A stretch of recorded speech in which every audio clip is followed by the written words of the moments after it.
Dust lay over Clay Ridge like a thin, unbroken grief.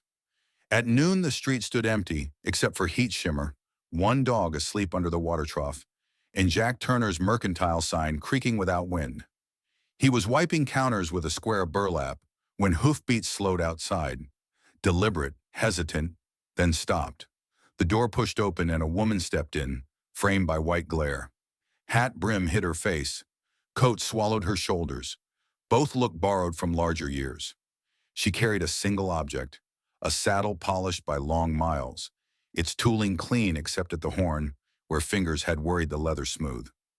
She set it on the counter carefully, as if laying down a folded flag, then finally raised her head. Her eyes were raw with distance, but dry. "I need cash," she said, voice like water carried too far in a canteen. "Quick." Jack measured her the way all storekeepers learn, one look to weigh honesty, one to weigh danger. He saw neither, only exhaustion and a tremor she tried to hide by gripping the cantle. He turned the saddle to read the stamp. J over S, set inside a horseshoe. Jed Stone's mark. Jack remembered the bronc tamer killed under a panicked colt last winter. "How much?" and he asked. "Ticket east. One meal. Maybe soap." She named a figure too low for the leather. Jack fetched a small box from under the till, advanced cash he kept for seat orders, and counted slow. She watched every bill leave his fingers, never blinking. When he slid the stack across, her hand hovered but did not close. Something tightened in her throat. The tremor traveled from palm, up wrist, all the way to locked jaw. Coins chimed in the till. The little sound broke her. Tears came sudden, spilling without warning. She tried to turn away. The room had no corners to hide in. Jack reached for a chipped enamel mug, filled it with coffee from the pot on the stove, pushed it beside the money. She took it with both hands, lip wobbling against the rim. One swallow, then another. Steam blurred her lashes. "They said East'd be kinder," she whispered, eyes fixed on the saddle, not the man. "I thought I could trade the past for train smoke." "What's East?" Jack asked. "Nothing yet. Just a place that isn't here." Silence crowded the shelves. Jack had seen grief many ways. Loud at gravesides, quiet in empty rockers, angry in saloons. This was grief fallen to its knees, begging no one for help. He closed the till but left his hand resting on the lid, statement that the cash could wait. "Store's got a cotton back," he said, "and stew enough for two. Decide in the morning if you still want rails." Her shoulders sagged. Relief or surrender, he couldn't tell. She nodded once. He guided her past crates of nails and lamp oil to a narrow room smelling of cedar chips. She lay on the cot fully dressed, boots still on, saddle blanket pulled over her like armor. Minutes later, her breathing deepened into a raw sleep. Jack backed out, closing the door gentle. Rain started after dusk, first drops tapping the tin roof cautious, then hammering. He set another mug beside the cold stove, in case she woke. Thunder rolled behind the ridge, but she did not stir. He dragged the rocking chair to the window and watched street gutters turn to silver rivers. He wondered how far a ticket east could carry a woman who had traveled only inside her own ache. Morning sun lit damp boards and fresh mud ruts. Jack brewed coffee strong. The woman stepped from the back, face washed, hair tied with a strip of saddle string. She handed him the folded bills untouched. "I owe for the cot." He shook his head. "Store rest same whether one breathes or two." She hesitated, then tucked the money into her coat. "Mara," she said. "Mara Stone." "Jack Turner." Mara set the saddle on a barrel near the window. Light caught the worn horn, glinted off the silver conchos Jet had polished every Sunday. She traced one with a finger. "If I keep it, I'll starve. If I sell it, he dies twice. Maybe there's a third way." She lifted an eyebrow. "Store ledger's a mess," Jack confessed. "Numbers march drunk. Shelves misbehave. Need someone who can set things straight." "I wasn't looking for work." "Work might be looking for you." Mara scanned the cramped aisles. "I kept ranch books 10 years.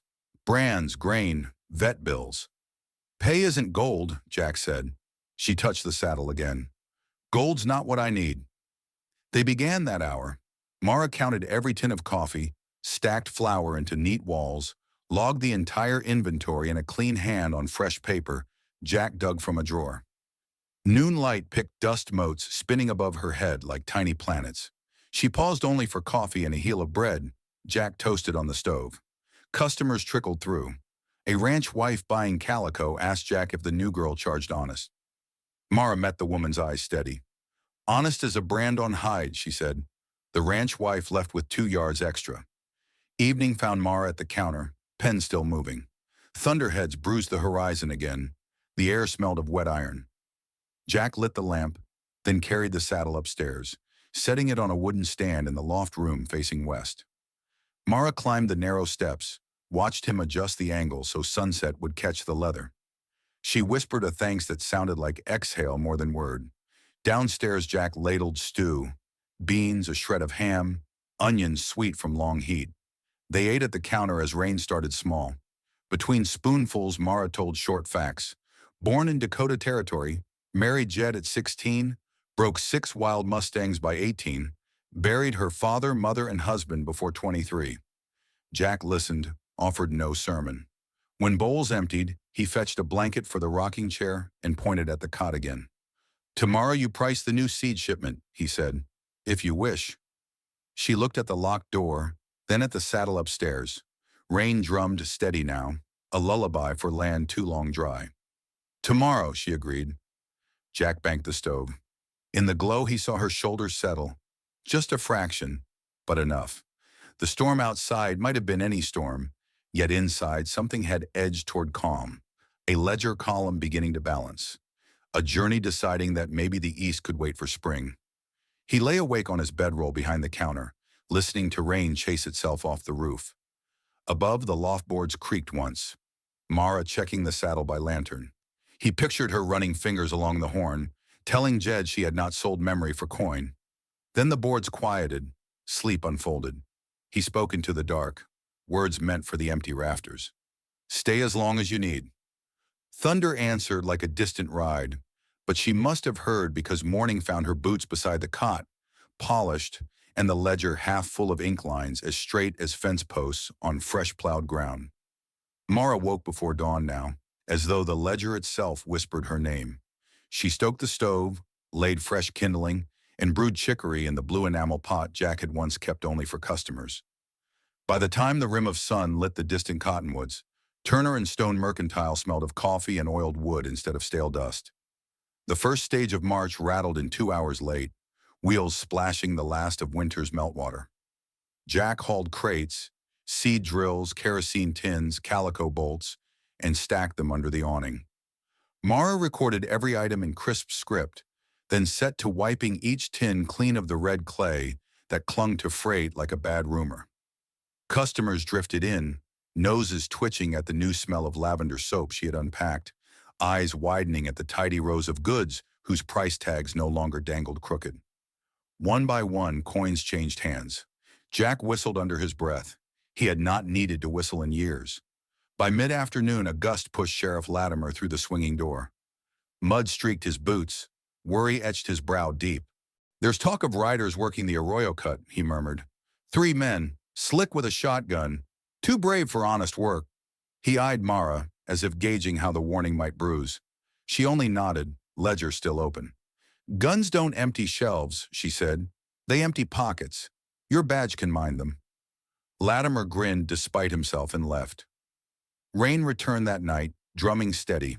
Mara and Jack shared stew at the counter again, but the mood felt different, easier, as though conversation now walked a floor no longer creaking. She spoke of Dakota storms that flattened barns. He told of war years when silence weighed heavier than cannon. Each story left a space that the other filled with a question rather than judgment. Thunder rolled, neither flinched. The next week stitched routine into habit. Mara priced the seed order by dawn, convinced Jack to bundle nails in even weights, and painted window letters proclaiming, stories lent free. Book donations appeared overnight, dog-eared Bibles, dime novel westerns, a tattered primer smelling of kerosene. Children wandered in to trade chores for reading time. Mara built them a corner on grain sacks and taught them to whisper laugh. Jack watched this quiet bloom with wonder. He had built shelves to hold hardware. Mara filled them with a reason to linger. he discovered that a question about price now birthed a conversation about journeys, and journeys led to purchases a ledger could appreciate. Profits rose. More important, the store no longer felt like a box of nails. It felt like a roof. Yet under every sunrise lay the memory of riders Sheriff Latimer feared. One April dusk, hoofbeats pounded beyond Maine. Mara slipped to the window, heartbeat snared. Three silhouettes loped past the church, dust devils swirling after. She recognized the crooked-shouldered brute who had tried to steal Jed's saddle. Caleb Whistling Baines. Her hand trembled, not with fear, but with calculation. If they returned for leather, they would find more than lines of ink between them and the door. She told Jack. He oiled the Winchester, checked cartridges, and nailed a fresh board across the rear window. Mara brewed coffee with a pinch of cinnamon for courage and folded a note under the saddle horn. Jed, watch the door I face. Night passed without attack, but no one slept deep. Spring pushed green through creek banks and coaxed lilacs round the churchyard. On the first warm Saturday, the Mercantile hosted its inaugural Bean Social, an idea Mara cobbled together from loneliness. Free pot of navy beans, bread heel for dipping, one tail shared as the price of entry. Jack grumbled, but hauled the kettle outside. By noon, 20 souls ringed the porch, listening to Ruth Tuttle recite a love poem she swore her grandmother wrote. Jessup swore it came from a dime novel. Laughter burst like seed heads. Coins clinked on the counter all afternoon. Mara felt something uncoil beneath her ribs. Belonging, perhaps. She carried a bowl to Jack, who ladled beans without looking up, a smile loose across his jaw. Ledger may never recover, he teased. Beans don't buy nails. Joy buys loyalty, she countered. He tipped his hat in surrender. They closed late, oil lamps flickering on windows. Jack locked the till, then surprised himself by asking, "Will you walk to the ridge?" He hadn't visited Ella's grave since snowmelt. Mara nodded, fetched her coat, and together they climbed the gentle slope under a sky netted with stars. Ella's stone glowed pale. Wild lupines, seeded last fall by Mara's hand, had sprouted in delicate clusters. She knelt, brushing soil from new leaves. Jack stood silent until words formed. "I didn't know how to lay grief down until you carried yours through my door," he said. Mara's throat tightened. She placed a flat stone beside the first lupine, a marker of nights survived, and whispered, "Stay matters more than go." Returning, they shared the lantern. Halfway down, wind gusted, nearly snuffing the flame. Mara shielded it with her palm. Jack covered hers with his own. The flame held. May spilled warmth, and with warmth came the riders. It was a Thursday, freight day, when the first shot cracked the quiet like dry pine splitting. Mara froze at the scale, copper weights still dangling. Jack was on the porch.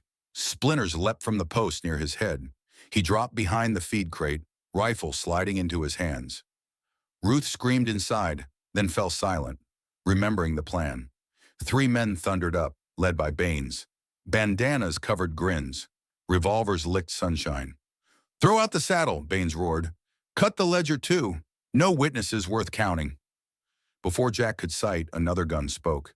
A hard thump from across the street. Sheriff Latimer, stationed at the barber door, slugged a round that pinged Baines's stirrup. The outlaw snarled, wheeled, returned fire. Glass shattered. Voices screamed inside the barber shop. Mara ducked behind seed crates, pulse kicking. She crawled toward the back door, heart pounding like hoofbeats in her throat. If she could circle behind... A window crashed. Baines's knife slashed the sash cord. He lunged inside. Mara spun, gripping the seed scoop like a mace. Baines saw only a shop girl. He never saw the scoop swing until iron rang against his temple. He reeled. She struck again. Another clang. Blood streaked his cheek. He backhanded her. Mara stumbled into shelves, nails cascading. Everything shrank to noise. Gunfire outside, Jack shouting her name. Baines shaking off haze. He leveled his revolver. Time stilled. The saddle upstairs shifted. Ruth, small but fierce, had dragged it to the stair rail. With a heave, she sent Jed's memory careening. Leather thudded down steps, smacked Baines square, knocking him sideways. He fired wild, shot-punched ceiling. Jack burst through, rifle butt crashing to outlaw skull. Baines crumpled, gun skittering into spilled nails. Outside, the other riders fled under Latimer's fire. Dust swallowed them. Silence collapsed over the street, broken only by Mara's ragged breath. Jack knelt, fingers brushing her cheek where the slap burned. She winced but straightened. "No ledgers cut," she said. He managed a grin that wavered. Ruth peered from the stair, eyes wide, hands shaking from victory and fear. Latimer cuffed the senseless Baines, hauled him to jail. Before leaving, he tipped his hat to Mara. "Town owes you beans, and then some." That night, lanterns glowed late as neighbors swept glass, uprighted shelves, hammered new boards. Jessup brought a bottle of orchard brandy. Mrs. Tuttle patched the bullet tear in the curtain with bright calico shaped like a star. When quiet finally settled, Jack retrieved the saddle, set it back on the stand upstairs. A bullet groove marred the horn. Blood speckled one flank. Mara touched the scar thoughtfully, then laid her latest letter beneath. Today, memory stopped a gun. Tomorrow it will hold coffee again. Downstairs, Jack unrolled his bed by the stove, as always. But Mara stepped close, hand on his arm. "The cot's lonely," she whispered. He folded the bedroll without a word and followed her up the stair. June heat swept the valley clean. Freight wagons resumed under watchful eyes. Turner and Stone thrived. Sheriff Latimer sent telegrams east, reward claims. Money came back. $200, enough to repair and enlarge. Jack wanted roofing tin. Mara wanted bookshelves. They bought both. On Midsummer Eve, they hosted a spooned ring dance. Mara melted silver coins, hammered them into rings for any couple willing to promise a season. Fiddles sawed under lantern light. Rings clinked. Yet only one couple stayed dancing when the band packed up. Jack and Mara, spinning slow in the emptied store, steps tracing a map neither needed to read. Upstairs, the saddle waited, newly polished, the bullet scratch oiled but visible, the line between before and after. Beside it, two ledgers lay, one of numbers black with profit, one of pages blue with stories. Mara opened the storybook, wrote a final line for spring. A saddle once meant leaving, now ties two hearts to one roof. She closed the cover. Jack set his hand over hers. Outside, crickets rehearsed summer. They banked the lamp, letting darkness settle warm. And through the window, the walnut saplings swayed, leaves whispering above Ella's grave, as if even the dead approved the way a single act of staying could build a home sturdy enough to shelter memory, bullets, beans, and all the seasons still to come. July bowed out in a copper haze, its cicada song replaced by the steady, pulsing hum of grasshoppers. Wheat ripened early. Mercy's orchard bent beneath green fruit, thirsting for one good rain. Turner and Stone Mercantile swayed beneath the same tension, shelves full, ledgers sound, but every breath inside the store carried the scent of something waiting to snap. The first snap came from the telegraph wire. One stifling mid-afternoon, Sheriff Latimer burst through the door, hat in hand, sweat darkening his collar. He dropped a telegram on the counter. Railway agent en route, Clay Ridge seeking freight, right of way through town, offers cash. Arrival, 7 August. Jack studied the words, jaw working. They tried once already. Through the cemetery, Mara reminded him, voice low. Those were surveyors, Latimer said. This is money with a timetable. He tipped his hat and left them to taste the dust. That evening, townsfolk filled the Mercantile, drawn by the building's new reputation as listening post. Mrs. Tuttle argued for growth. It might bring a second doctor. Jessup grumbled that a spur would slice pasture in two. The preacher said a railroad might deliver souls as easily as sin. Mara stayed silent until late, then spoke only once. If rail cuts through Maine, every child library night will be whistle-thin by winter. It was Jack's hand on her back, steady, that made the room hush long enough for the sentence to sink. The vote was set for the evening of the agent's arrival. Jack oiled the Winchester after closing, not from fear of bandits this time, but because words sometimes needed a quiet witness made of steel. August 7th rolled in on a furnace wind. The agent, Mr. Thaddeus Hoyle, stepped off the stage in a seersucker suit already wilted, brand new boots powdered red by Clay Ridge soil. He surveyed Main Street as if assessing lumber, then headed straight for Turner and Stone. Inside, Mara met him at the threshold, ledger under one arm. Hoyle removed his hat with theatrical courtesy. "Madam, I require 2 copies of the town plat, and Mr. Turner's assurance he'll speak at tonight's assembly." Mara led him to the map drawer, fetched the documents, and rang up a price higher than ink but lower than nerve. Hoyle paid without flinch, then studied a jar of apple preserves. "Growth is sweet, Mrs. Stone," she corrected him. "Mara Turner Stone," then wrapped the jar in brown paper. He left, humming. Jack found her staring at the closed door. "He underestimates sweetness," she muttered. Jack squeezed her shoulder. "Let him." But all afternoon she shelved tins in uneasy silence, as though each clink warned of a hammer on steel rails. Town Hall filled past capacity that night. Oil lamps flickered against sweat-shine faces. Hoyle spoke first, voice smooth as boiled sugar. A spur would bring freight contracts, telegraph upgrades, and 50 permanent jobs. He unfurled a dotted line straight through Maine, right over Jack's store, across the school porch, then out past Mercy's orchard. Jessup rose, argued pasture and water rights. The preacher prayed for wise hearts. Mrs. Tuttle waved the quilt stitched with cemetery squares and reminded them how graves had once been spared. Each word tilted the scale, but never settled it. Finally, Sheriff Latimer called for any last voices. Mara stood, simple calico, spoon ring catching lamplight. She carried a small wooden box. "My husband sells nails," she began, "but we learned nails don't build homes. Hands do." She opened the box. Inside lay 2 objects: the silver spoon ring Caleb Baines tried to steal, and a bullet flattened by its strike on the saddle horn. Gasps rippled. "This ring bent instead of breaking," she continued, "because memory is softer than greed. This bullet bent too, because a town stood between one man and what was never his."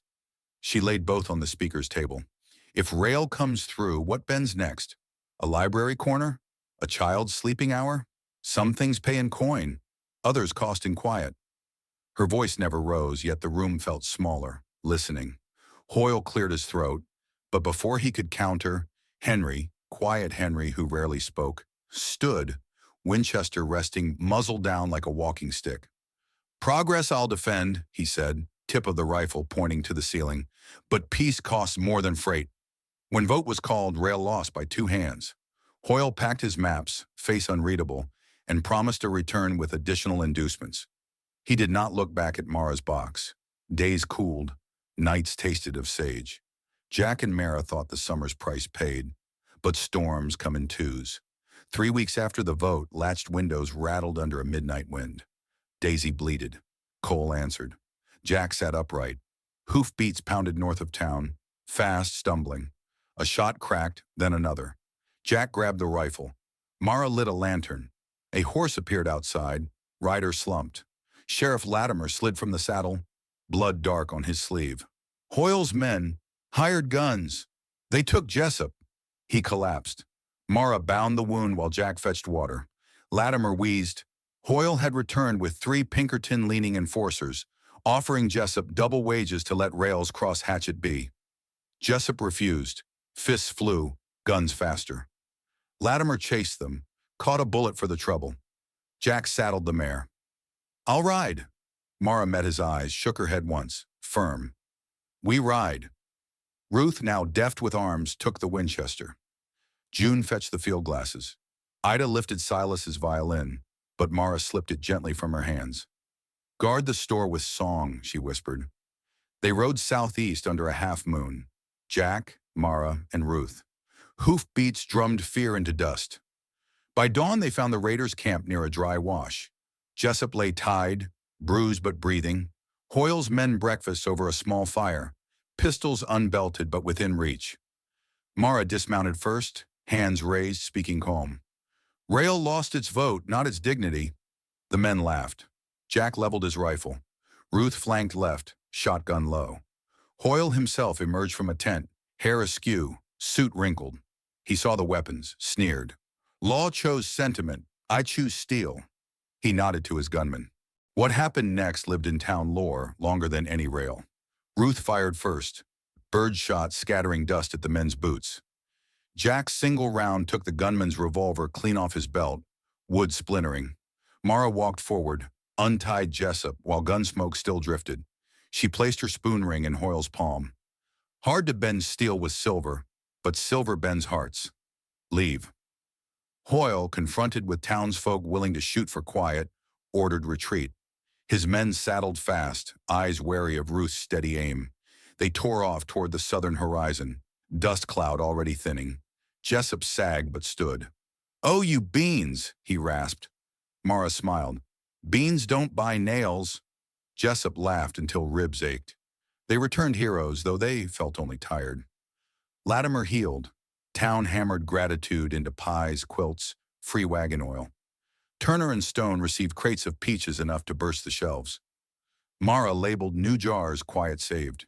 In October, first frost silvered walnut leaves on the ridge.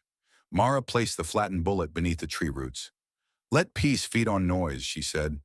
Jack traced the bullet scar on the saddle, oiled it gently, then kissed her under branches turning gold. Winter returned with honest snow. Library nights became story-by-fire mornings, children huddling round a boiler, while Mara read aloud from the primer that once taught her own letters. Jack's ledgers balanced with space to spare. He ordered a small printing press so June could make broadside pamphlets. One still evening they unpacked the press crate, smelling of oiled iron and fresh pine. Mara inked the first plate, pressed a sheet, and lifted it, smiling wide. Turner and Stone Gazette, issue number 1. The headline, "Some Things Pay in Quiet." Below, an engraving Ruth had carved, a walnut tree, a saddle beneath, and an open book whose pages bent like wings.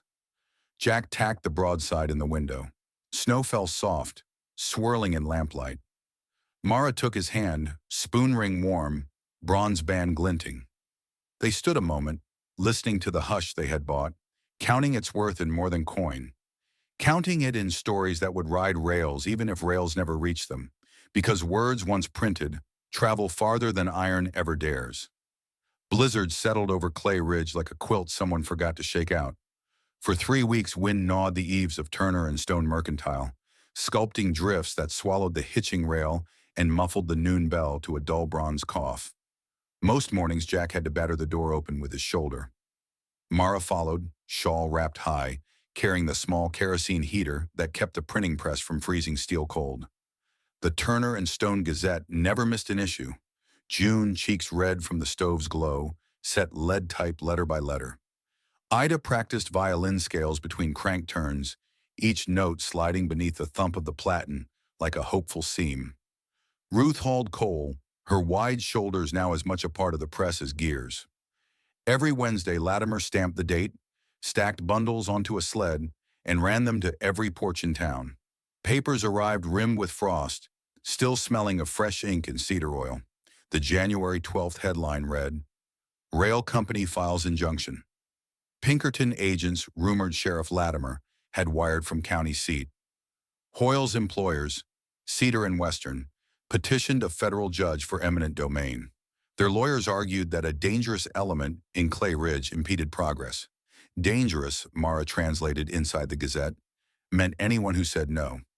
That afternoon, Jack found her standing at the upstairs window, eyes fixed on the walnut sapling now stripped bare, its slender trunk wrapped in burlap. Snow sifted against the glass. "Law's a long trail," he said. "We've ridden fire and bullets. Paper's just weather." Mara shook her head. Paper reaches further. Bullets stop at bone. Ink seeps through doors. They decided the next Gazette would answer ink with ink. June typeset a front-page editorial titled, "Railroad for Whom?" It listed every small mercantile lost to spur towns, every pasture fenced by foreign barons, every church whose bell was drowned by whistle. Beneath, Ruth etched a woodcut, a rail spike hammered through a blooming lupine. The image bled sorrow and warning in equal measure. The night before printing, lanterns guttered under a downdraft. Jack climbed the ladder to patch torn roof felt. When he returned, he smelled coal oil where no lamp burned. In the press room, a kerosene can lay on its side, a dark slick creeping toward stacked papers. A stub of fuse, half burned, smoked at the door. Someone had tried to torch them silent. Mara clenched gloved fists. "Pinkertons," she said. Rage trembled the word. Jack snatched the fuse, doused it in ash. They strike at night because daylight remembers. He and Ruth dragged snowbricks inside, chilling the floor until oil congealed. June wept silent tears until Ida played a lullaby so soft even fear had to lean close to hear. They printed through dawn, rolling fresh paper over words that now felt carved from bone. Latimer delivered the edition in broad daylight, holstered Colt shining. No porch declined a copy. That evening, Reverend Castile knocked at the mercantile. He carried blankets from the church drive and a tin of beef stew. "The Lord's candle needs trimming," he said, voice soft. "Thought I'd help keep it bright." He spent 2 hours wiping oil from floorboards with Jack, never once mentioning sermon text. When he left, 20 hymn books lay stacked for distribution. Payment in grace, not coin. February's midpoint brought a temporary thaw. Snowmelt gurgled through gutters, dripping like a pocket watch counting against trouble. From the high bluff near Hatchet B, Ruth spotted strangers cutting cedar for ties. 2 wagons, rail stamps on the crates. She rode hard to town, shotgun strapped crosswise. Latimer formed a posse before sunset. Jessup, the preacher, Mercy's eldest, a pair of ranch hands known for clear aims. Mara insisted on riding. This time Jack didn't argue. They reached the cedar stand under starlight. The strangers were 4, 3 laborers and a foreman in a fur coat with a brass pocket compass. Latimer greeted them civil. "Got permits?" The foreman produced a folded telegram signed by Hoyle. "Federal injunction pending. We're pre-clearing." Jessup snorted. "Paper snow on a hot stove." Tension thickened until Ruth dismounted, crunched across ice, and stared at the youngest laborer, barely shaving age. She offered him a copy of the Gazette. "Read page 2, she said. "It lists wages paid by Cedar and Western to dead men's kin. $0. The boy's hands shook on the paper. He looked at the foreman, who spat and ordered felling to resume. The boy backed away. Latimer gave the foreman the law's courtesy, 30 minutes to leave county limits. The furred man laughed, until Mara rode forward, spoon ring glinting. She unrolled a second broadside, the woodcut spike through lupine. "That flower grows on graves," she said. "Yours will too if you break our quiet." Her voice never rose, but the prairie heard. The foreman glanced at silent rifles, at the boy gripping the Gazette like scripture. He ordered the wagons hitched. Cedar logs lay abandoned in the snow like chopped futures. Spring came in a rush of creek roar. The injunction hearing was scheduled for April 10th at the county seat. 3 days' ride. Jack, Mara, Latimer, and Reverend Castile prepared statements. June packed ledgers showing school enrollment rising because library nights taught reading. Mercy sent barrels of dried apples as goodwill bribe for courthouse clerks. Ruth cleaned the Winchester twice. Ida wrote a violin piece titled Quiet Track. On April 1st, a letter arrived addressed to Mara Turner Stone. Seals of cedar and Western broken and resealed by county mail. It offered $10,000 for the store lot, with relocation costs and retention of community library under company supervision. Mara read it once, then twice. $10,000 could build a new life east, buy a ranch west, or ship every widow in the territory back to family. She said it before Jack without a word. His eyes traced the offer. He folded it neat, fed it to the stove. Flames curled gold. "Ledger balances in kindness, not numbers," he said. Mara felt something inside her chest unclench. Fear she hadn't named until that moment. She leaned into Jack's side, watching ink flare, burn, vanish. They rode to the county seat under skies scrubbed clean by prairie wind. The courthouse smelled of dust and old ink. The judge, gray-browed, cheeks red as barn paint, listened while Hoyle's lawyers spun progress out of steel. Latimer countered with law, Reverend with scripture, Mercy with orchard yields, Jessup with beef weight. Jack spoke last. "My father's rifle kept horses from trampling wheat. My wife's pen keeps iron from trampling dreams." Mara watched the judge's chin dip. Once, slow. Finally she stepped forward, spoon ring catching sunlight that leaked through cracked shutters. She laid the bullet and the ring on the bench. "These bent because Clay Ridge does," she said. "We yield just enough to stay whole. Rail can bend too." Then she produced a fresh edition of the Gazette, headline blank. "Print your verdict. Let every town read whether quiet is worth saving. The judge rubbed whiskered jaw. Courthouse stilled, as if dust motes paused midair to eavesdrop. Then the gavel fell. Injunction denied. Cedar and Western must find a route that skirted town by at least 2 miles, clear of cemetery, school, mercantile, and orchard. Applause burst beneath the rafters like thunder set free. Outside, Jack lifted Mara spinning. Latimer laughed until stitches ached. Reverend whispered a thanks that sounded like him humming.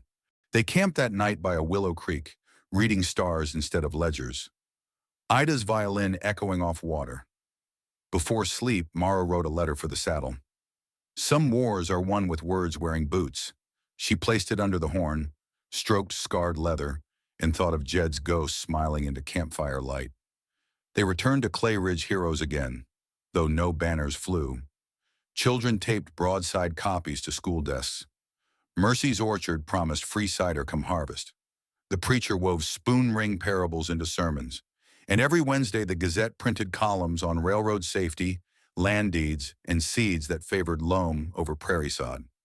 Summer warmed the walnut leaves, branches stretching wider than last year. Jack built a bench beneath.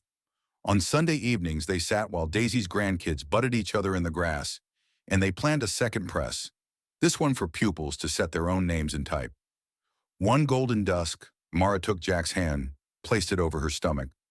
Beans don't buy nails, she whispered, but they grow new hearts. Jack's breath caught. Spoon and bronze rings glinted twin promises. Quiet settled, deep, steady. Above them, walnut leaves rustled like pages turning toward the final chapter that still waited to be written. September pressed gold into every blade of buffalo grass, and Clay Ridge breathed like a town finally sure the sky wouldn't fall. The new Cedar and Western right-of-way curved 2 miles south, where survey flags fluttered harmless beyond Mercy's orchard. Trains thundered past twice a day, whistle thin but never loud enough to shake dishes in Turner and Stone. Folks called that bend Mara's elbow, though the railroad maps wrote nothing of spoon rings or bent bullets. Inside the mercantile, shelves groaned in the best possible way. June's young apprentices, 3 former library regulars, set fresh type each week, printing handbills for seed swaps and barn dances. Ida taught fiddle to any child whose fingers could reach first position. Ruth had traded her shotgun for a ledger of her own. She tracked freight weights, argued down overcharges until even Hoyle's replacement agent tipped his hat in defeated admiration. Jack watched it all like a man who'd planted one seed and found a forest rising. But when Mara's steps slowed, hand often pressed against her abdomen, awe turned tender. She accused him of counting how many times she sat to catch breath. He countered that the Gazette needed her full sentences more than her ankles needed swelling. They met in the middle. She wrote perched on a high stool. Jack fetched ledgers and tea laced with orchard honey. The walnut on the ridge spread a second ring of shade. Under its boughs, school children staged spelling bees, and Jessup sometimes napped after branding runs, hat over eyes, repeating to any who teased him, "A tree that saved our hides owns my dreams." Ella's stone stood peaceful amidst blooming lupines. Mara visited often, reading aloud paragraphs of her new column, Quiet Matters, until she felt the baby turn, as if listening too. Winter returned riding a norther that rattled window panes. On a night when snow chased sparks up the chimney, Mara's labor began. June boiled water, Ida lit every lamp, Ruth saddled the mare, and galloped for Dr. Pelham. Jack knelt beside the bed upstairs, spoon ring cool against Mara's fingers. Pain carved lines through her calm, but her eyes never left his. Hours stretched thin as type slugs. At dawn, a child's cry rose over wind. A girl, dark tuft of hair, lungs already arguing with February. Jack wept soundless, shoulders shaking. Mara laughed, exhausted, and whispered, "Beans grew." They named her Ella Jedediah Turner, folding past and present into 4 syllables that felt like an entire prairie spoken aloud. News traveled quicker than telegraph. By noon, half the town ringed the porch. Mercy arrived with cider, Mrs. Tuttle with a quilt stitched from leftover Gazette sheets and calico scraps. Jessup produced a tiny pair of hand-tooled boots. Even the preacher, eyes damp, pronounced the child proof that quiet, rightly tended, multiplies. Latimer, arms still in sling from a fall on ice, placed a silver railroad spike on the counter. Polished smooth. From Mara's elbow, he said. Line boss said they'd bent track 2 degrees extra to save a walnut. First time I saw iron give way to sap. Mara had the spike drilled, slipped it onto a ribbon, and hung it above the cradle. Reminder that even steel could learn manners. Spring thaw revealed deep roots. The Gazette's subscriber list reached Cheyenne. Traders quoted its produce prices. Cedar and Western, eager for goodwill, sponsored a mobile library car that sidetracked monthly. Mara supplied the car with duplicates, making Turner and Stone the smallest publishing house west of St. Louis. Her column ran in 5 county papers under the byline M.J. Turner Stone. Jack teased that the hyphen weighed more than any nail keg. She answered that some ties deserve visible knots. Quiet, however, never meant silent. One May twilight, a stranger limped into town, coat ragged, eyes wary. He carried nothing but calloused hands and a violin case scarred by weather. Ida greeted him with a tune. The man answered note for note. He spoke little English, less courage. The town's instinct was suspicion until Mara printed an extra. Music travels longer than papers. Give it lodging. The stranger found a bed in Mercy's hayloft. By harvest, he taught bowing to half the county. Clay Ridge learned that welcoming one wanderer hadn't emptied its well. Years slipped like pages. The walnut gained girth. Bench expanded twice. Every summer, Jack etched a new ring on the seat's underside. J plus M plus E, JT the first year. Quiet paid the second. Ink outsprints, iron the third. Young Ella grew spry, legs dust-streaked, curiosity boundless. She learned to walk by gripping the old saddle horn. Mara joked Jed had finally helped raise a daughter after all. One August, Cedar and Western's president visited, silver beard gleaming, entourage in tow. He requested an audience with Turner and Stone's proprietors. Jack met him on the porch, rifle nowhere in sight. Mara joined, spoon ring and bronze band catching sun. The president removed his hat, apologized for earlier heavy-handed tactics, and offered a contract. He wished the Gazette to print the railway's Western timetable, citing its reputation for accuracy. Mara asked for library car funding in exchange. He agreed without haggle. Ink had outpaced iron after all. Evening found Jack, Mara, and little Ella climbing the ridge with the saddle blanket spread picnic soft over grass. They shared orchard cider, while sunset stroked cloud bellies pink. Ella toddled between lupines, plucking petals, dropping them by the stone whose name she carried. Mara tucked a curl behind the child's ear. "Stories stay," she whispered.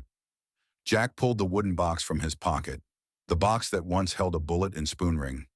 Inside now lay a single Gazette page. Some Things Pay in Quiet, framed by Ella's muddied handprint. He placed it in a hollow of the walnut where bark had split, sealed the crack with pine pitch. Roots would remember. Wind would read. Night settled gentle. From town, the faint whistle of the South Line train drifted. Not a threat, but a lullaby. Lanterns winked out one by one along Main. Turner and Stone's stayed bright a moment longer as June finished typesetting next week's issue. Headline straightforward, almost plain. Railroad extends, library car quiet, pays dividends below. Ida's illustration showed 2 parallel lines of track bending around a tree whose branches sheltered a cradle, a saddle, and a press. Ruth had inked the caption, "When roots run deep, iron learns to curve." Up on the ridge, Jack and Mara gathered sleeping Ella, walked home beneath constellations sharp as print on virgin paper. The store waited warm, shelves breathing stories. The saddle glimmered by lamplight, scarred horn proud. And in the hush between heartbeats, they heard the land confirming what Ledger and Bullitt had long proved, that a single act of refusing to sell the past can purchase a lifetime of open mornings, quiet enough to grow trees, babies, and newsprint dreams, strong enough to teach iron how to step aside.